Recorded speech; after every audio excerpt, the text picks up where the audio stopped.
My stepfather broke my ribs with a baseball bat when I confronted him about stealing from me, but what happened next changed everything. You think you're so clever confronting me? You spoiled little brat. That's my retirement fund. Hand over those account statements. Your money? Everything under this roof belongs to me. Your mother and I make the decisions around here. You stole $50,000. I'm reporting you to the police. You're not calling anyone. My stepfather shattered my ribs with a Louisville slugger when I confronted him about the theft. Hi, I'm Mackenzie. I never thought the man my mother fell for would land me in intensive care and obliterate our family's financial stability. My name is Mackenzie Torres, and this is about how my stepfather's greed and brutality led to consequences that destroyed him in ways I never could have orchestrated. My father passed away when I was 10 years old, aneurysm at 41, completely out of nowhere. He left behind a small life insurance policy and some investments that my mother Diane placed into a trust for my education. It wasn't a treasure chest, but it was meaningful. Roughly $50,000 that would accumulate interest over time and handle most of my university costs. For 5 years, it was just Mom and me. She worked as a dental hygienist. I concentrated on academics, and we survived. Then she met Lawrence Mitchell at a charity auction. He was a medical equipment distributor, smooth-talking and prosperous, or so he appeared. They dated for 9 months before tying the knot. I was 15. Initially, Lawrence seemed tolerable. He didn't force friendship on me, which I respected. He had a son from his previous marriage, Tyler, who was 11 and came over every other weekend. My closest friend since 7th grade, Kennedy, thought Lawrence was phony from day one. But I wanted Mom to find happiness. Things shifted slowly. Lawrence began commenting about bills, challenging Mom's purchases, implying she spoiled me too much. He pushed for greater authority over household finances. Mom, hoping to strengthen the marriage, consented to merging their bank accounts. I was 17 when I first detected something wasn't right. I'd been monitoring my college fund balance online every couple of months, watching it expand with interest. My father's attorney, Mr. Harrison, had established the account so I could track it, but not access funds until I turned 18 or registered for college. One afternoon, I signed in and noticed the balance had decreased by $5,000. I immediately contacted Mr. Harrison's office. His assistant, a woman named Beverly, accessed the records. There was a withdrawal 3 weeks ago, she explained. Your mother approved it as your legal guardian. The reason stated was educational costs. What educational costs? I attend public school. I'm uncertain, Mackenzie. You'll need to discuss this with her. I questioned Mom that night when Lawrence was working overtime. Oh, sweetheart, that covered your ACT preparation program and the campus tour trips we've been organizing, she said, avoiding eye contact. Mom, the ACT prep cost $250, and we haven't visited any campuses yet. Well, there were additional items, textbooks, your tablet repair, you know how bills accumulate. She was deceiving me. I could sense it, but I didn't challenge her because I didn't want to cause distress. That was my initial error. Over the following 6 months, I monitored the account more vigilantly. Another $3,000 vanished, then $2,000 more. Each time I questioned Mom, she provided unclear explanations that made no sense. I began maintaining comprehensive records of every expense she mentioned, and the figures didn't align. My college advisor at school, Mrs. Brennan, assisted me in starting university applications. I had strong grades, solid test results, and that college fund meant I could afford a reputable state institution without devastating debt. It was my father's last present to me, and I was committed to utilizing it properly. Then, 8 weeks before my 18th birthday, I accessed the account, and my heart sank. The balance showed $12,000. Over $38,000 had disappeared in under 2 years. I contacted Mr. Harrison directly this time. He was semi-retired, but still managed the trust. Mackenzie, I've been troubled by this as well, he confessed. The withdrawals have been constant. Your mother's been listing various educational and medical costs, but I've requested documentation from her multiple times and haven't gotten anything. Can you halt the withdrawals? Not until you're 18, or we can demonstrate the funds are being stolen. The trust provisions give your mother discretionary access for your welfare until you're an adult. This isn't for my welfare. I believe my stepfather is robbing me. That's a serious charge. Do you have evidence? I didn't, but I was determined to obtain it. I launched my investigation. I examined financial paperwork when Lawrence and Mom were away. I discovered credit card bills showing lavish purchases. A Harley-Davidson for Lawrence, luxury brand clothing, diamond jewelry, meals at steakhouses we never attended as a family. The dates corresponded with several of the withdrawals from my college fund. Kennedy's older sister, Stephanie, worked in financial services. I presented her with everything I'd uncovered, and she helped me comprehend what I was examining. "Girl, this is embezzlement," Stephanie said, shaking her head. "Your stepfather's been using your college money to finance his lifestyle. You need to inform your mom. She must be aware. She's been authorizing the withdrawals. Then she's either complicit or he's manipulated her into thinking this is acceptable. Regardless, you need to safeguard what remains." I waited until Saturday. Lawrence was supposedly at a sales conference and Tyler wasn't visiting. It was just Mom and me. I printed everything: bank statements from my college fund, Lawrence's credit card bills, receipts I'd located. I spread it all across the dining room table. "Mom, we need to discuss my college fund." Her complexion went ashen. "Mackenzie, this isn't a suitable time." "When is a suitable time? You've allowed Lawrence to steal nearly $40,000 from me from Dad's money." "It's not like that. We've had expenses and Lawrence promised we'd reimburse it." "Reimburse it with what? His income that's apparently going toward motorcycles and jewelry?" She began weeping. "You don't comprehend. Lawrence has had some financial complications. His ex-wife raised his child support, and there were some obligations from before we married. It was meant to be temporary." "Temporary? It's been 2 years. Mom, that money was for my education. Dad died to provide me that." "Don't say that. Your father's death wasn't for anything." "You understand what I mean. He left me that money because he wanted me to have opportunities, and you let your husband steal it." That's when I heard the garage door. Lawrence was home early. He entered the dining room and saw the documents scattered across the table. His expression turned icy. "What's happening here?" "Your stepdaughter is making accusations," Mom said softly. "Is that so?" Lawrence picked up one of his credit card statements. "You've been rifling through my private financial documents." "You've been stealing from my college fund," I said, rising to my feet. "I have proof. I'm turning 18 next month, and I'm going to the authorities." "You ungrateful little brat. We've provided you a home, fed you, clothed you. With my mother's income. That college fund was mine and you stole it." Lawrence's face turned crimson. "You think you're so clever confronting me? You spoiled little brat.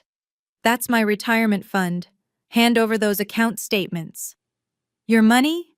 Everything under this roof belongs to me. Your mother and I make the decisions around here. You stole $50,000. I'm reporting you to the police." "You're not calling anyone." He grabbed the Louisville Slugger we kept near the patio door for the occasional times we'd play catch. Before I could react, before Mom could shriek, he swung it into my ribs. I heard the snap before I registered the agony. Then he struck me again and I collapsed. Mom was screaming, attempting to restrain him. I couldn't breathe, couldn't focus, just pain radiating through my entire chest. Through the fog, I heard Kennedy's voice. She'd come by to return a study guide and had entered through the unlocked front door. "Get away from her, I'm dialing 911. Lawrence released the bat and retreated, suddenly comprehending what he'd done. Mom was sobbing, crouching beside me. Kennedy was on the phone with emergency dispatch, providing our address. The ambulance arrived within minutes. So did the sheriff's deputies. I had 4 broken ribs and a punctured lung. They transported me to surgery while officers collected statements from Mom, Lawrence, and Kennedy. I spent 4 days in the hospital. Mr. Harrison came to visit, bringing Beverly with him. They'd heard what occurred and were outraged. "Mackenzie, I'm deeply sorry," Mr. Harrison said. "If I'd known he was capable of violence, I would have moved to lock down that account immediately." "Can you lock it now?" "Already done. The instant I learned you were hospitalized, I filed an emergency petition. No additional withdrawals can be processed without court authorization, and given that Lawrence has been arrested for assault, I doubt any judge will grant him access." Lawrence had been arrested at the scene. He was charged with aggravated assault with a deadly weapon, the baseball bat. His bail was set substantial, but he posted it after 3 days. Mom paid it, which shattered my heart. When I was discharged from the hospital, I went to stay with Kennedy's family. Her parents, Robert and Christina, welcomed me without hesitation. They'd known me since middle school and were horrified by what Lawrence had done. "You stay as long as necessary," Christina told me. "We're going to ensure you're protected." Mrs. Brennan, my college advisor, helped me navigate everything.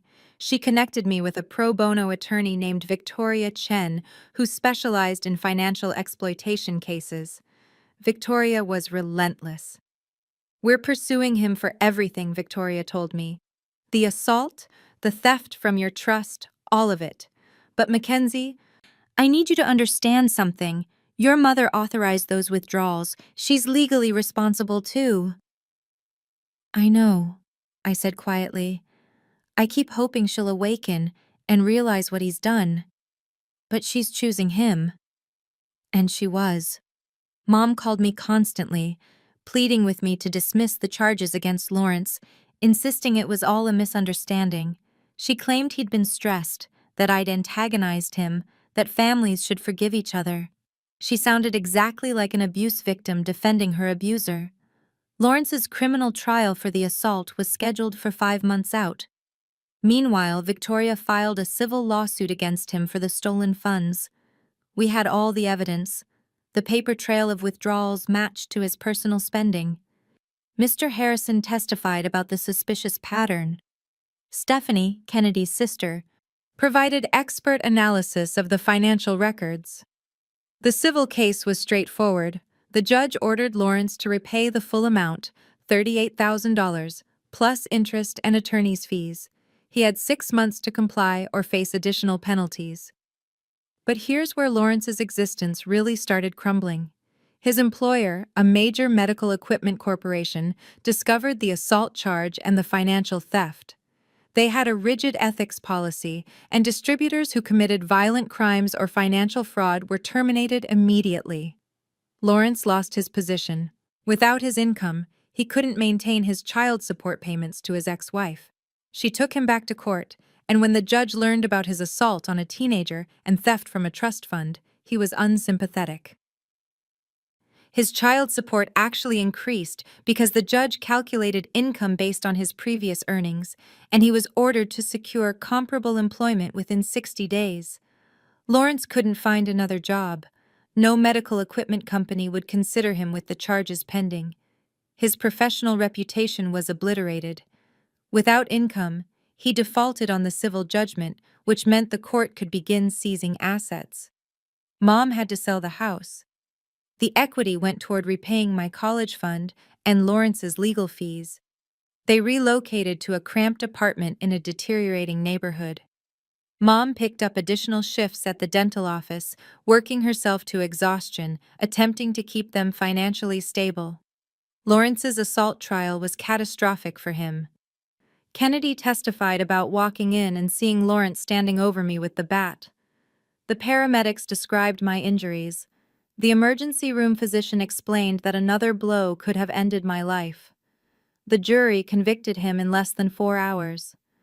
The judge sentenced him to 6 years in prison.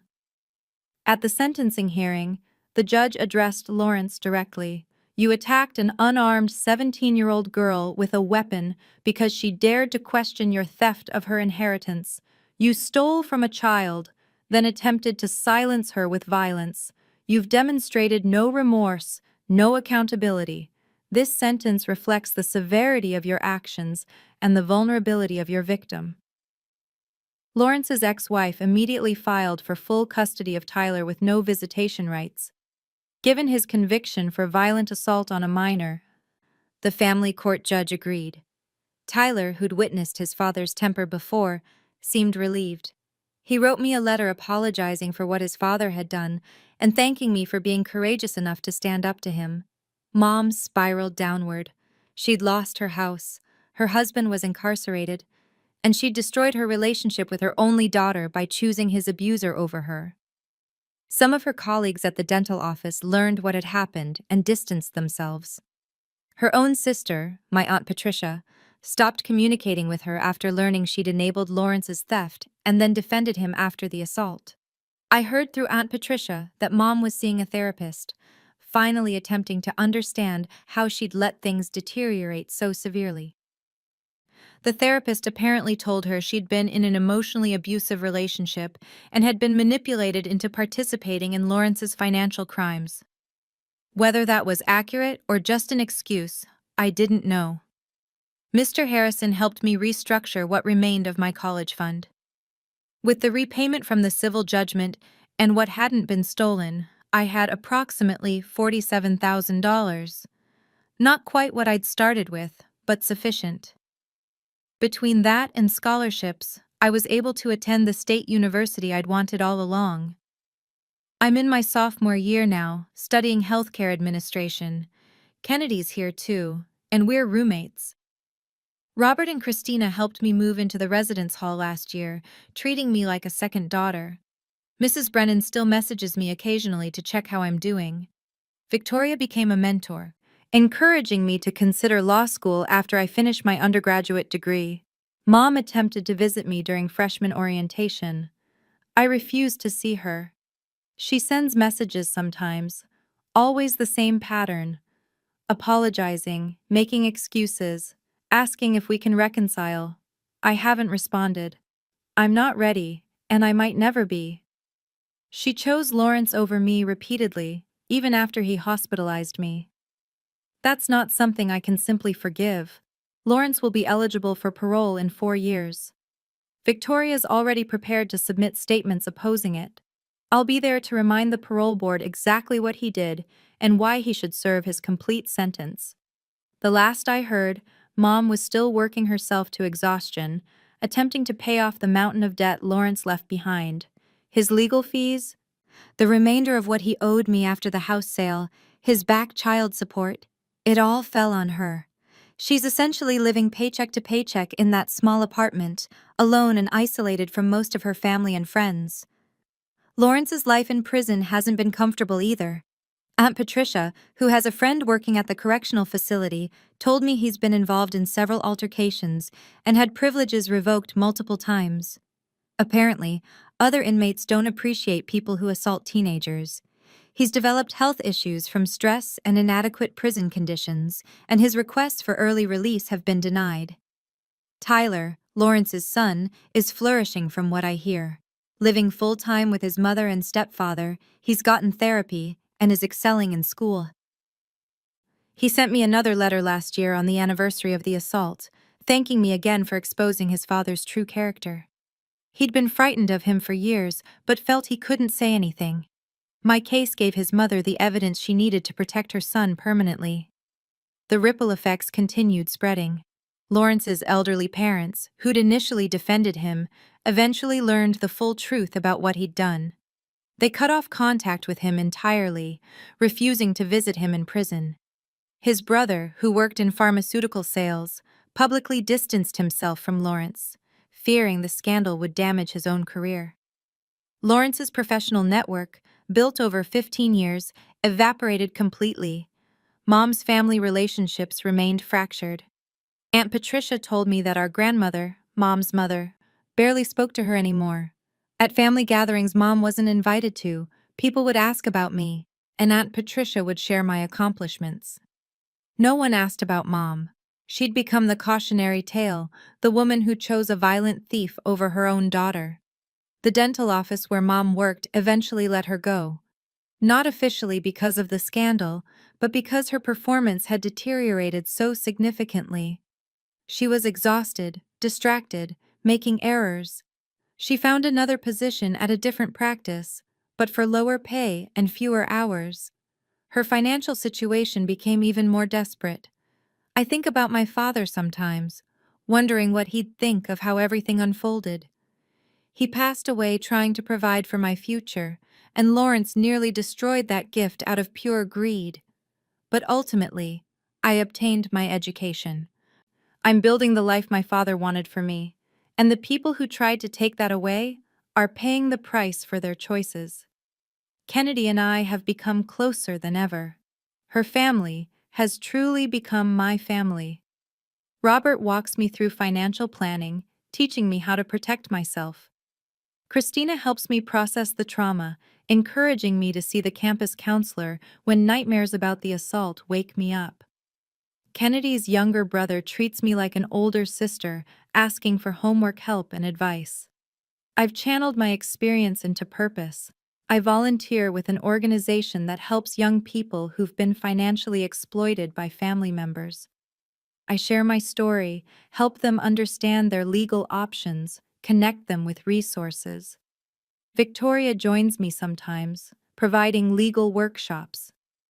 We've helped dozens of teenagers protect their inheritance, their savings, their futures. The scars on my chest have faded, but they're still visible. Sometimes in the locker room after swimming, people notice them and ask what happened.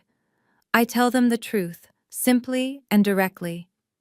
I was assaulted by someone who was supposed to protect me, but I survived, and I made sure he faced consequences.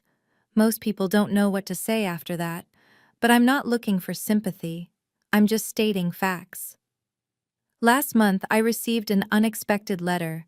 It was from Mom, but different from her usual messages. No excuses this time. No pleading.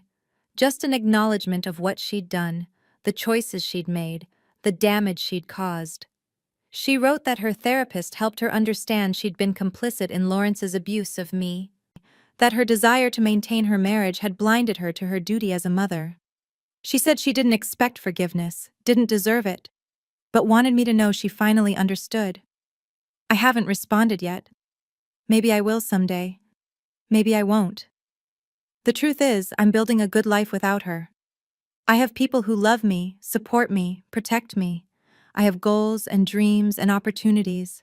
My father's gift, the education fund he worked so hard to provide, is serving its purpose. I'm thriving despite what Lawrence and Mom did to me. Lawrence will remain in prison for years to come. Mom will continue struggling with the consequences of her choices. Tyler will grow up without a father in his life, which is probably for the best. And I'll keep moving forward, honoring my father's memory by becoming the person he hoped I'd be. Looking back on everything that happened, what would you do if someone you trusted stole from you and then became violent when confronted? Would you pursue every legal option available, or would you walk away to avoid prolonging the conflict? For me, the choice was clear. I fought back, not just for the money, but for justice, for accountability, for the principle that you can't abuse people and escape consequences. And while the journey was painful, I'd make the same choice again. Because sometimes, the only way to move forward is to make sure the people who hurt you can't hurt anyone else.